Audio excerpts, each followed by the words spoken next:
Pistol Sigri Shokorok Klazaka Hapangtone Bisbi Botoni Adong Patimon Shatong Agutala Thana by Kobjak Buri Borjola Bidan Shoba Kendroni Usha Bazar Bimpara Amsayo BJP Pradesh Committee ni Kucham Adong Borjola Mondolni Sonjit Chakraborty Pistol Sigri Shokorok Klazamani Kokshil Jaka Shamustra Taneroni Bakha Tangshala Usha Bazar Amsayo Kok Thunaroni Buskango Faye Patimanati Sire Shoy Knarka BJP Adong Sonjit Chakraborty আমার নাম সঞ্জীব চক্রবর্তী।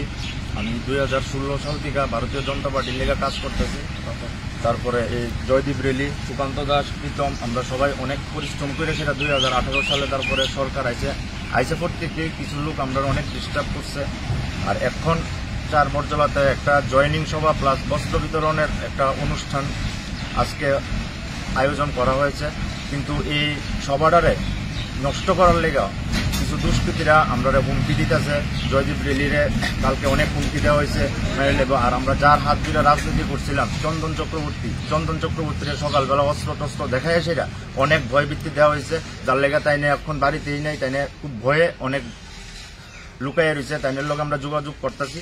আর সুকান্ত দাস শক্তি কেন্দ্রের in charge, Joydeep rally শক্তি কেন্দ্রের in charge 4 Borjala মন্ডলের, আর আমি 2016 সালে রাজ্য কমিটিতেও ছিলাম, তারপরে ডিস্ট্রিক্ট কমিটিতেও কাজ করছি, আর এখন বর্তমানে মন্ডল কমিটির সদস্য।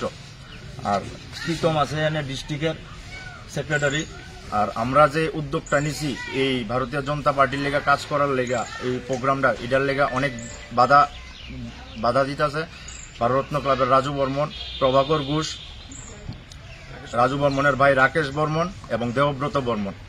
এবার জয়দীপ রেলি কালকে তোমার কি কইছে, তুমি একটু হুমকিটা আমরা হুমকি দিছে সবাই কইতাছে এই প্রোগ্রাম যাতে নষ্ট করানোর লিগা, তাহলে প্রাণনাশের হুমকি দিতেছে, পিস্তল দেখা যাচ্ছে। আজকেও চন্দ্র চক্রবর্তীর এই পদ্মধর চৌধুরীর বাড়িতে পিস্তল দেখাই সেটা কইছে পরে মারলাম, 1 মাসের টাইম দিছি, 1 মাসের মধ্যে তোরা শেষ করলাম, তোরা এই প্রোগ্রাম করতে না। পরে সেই সুকান্তরও কালকে রাত্রেবেলা ফোন করছে, আমারও হুমকি দিচ্ছে বাড়ি করে যাইব, বাড়ি করে অত্যাচার করব, এসব ধরনের কথাবার্তা কইছে। যে আমি আর ফোন করে দিয়েছে বারবার যে কই আছি আমি, তারপরে আমি দেখলাম যে কী কারণে এই প্রোগ্রাম যাতে কোনোভাবেই না করা হয় তাহলে হুমকি দিয়ে আছে।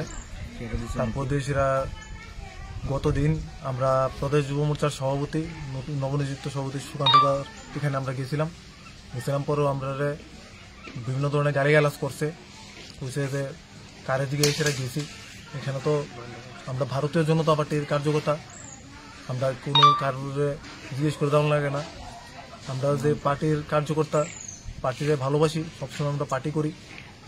এরা আজকে দীর্ঘদিন ধরে তারপরে রাজু বর্মন এবং ওনার ভাই দেবব্রত বর্মন আমার কালকে ফোন করে হুমকি দিছে, আমার প্রাণ নাশের ব্যাপার আছে, আমার কাছে প্রাণে মাইরা ফেলাই দিবে।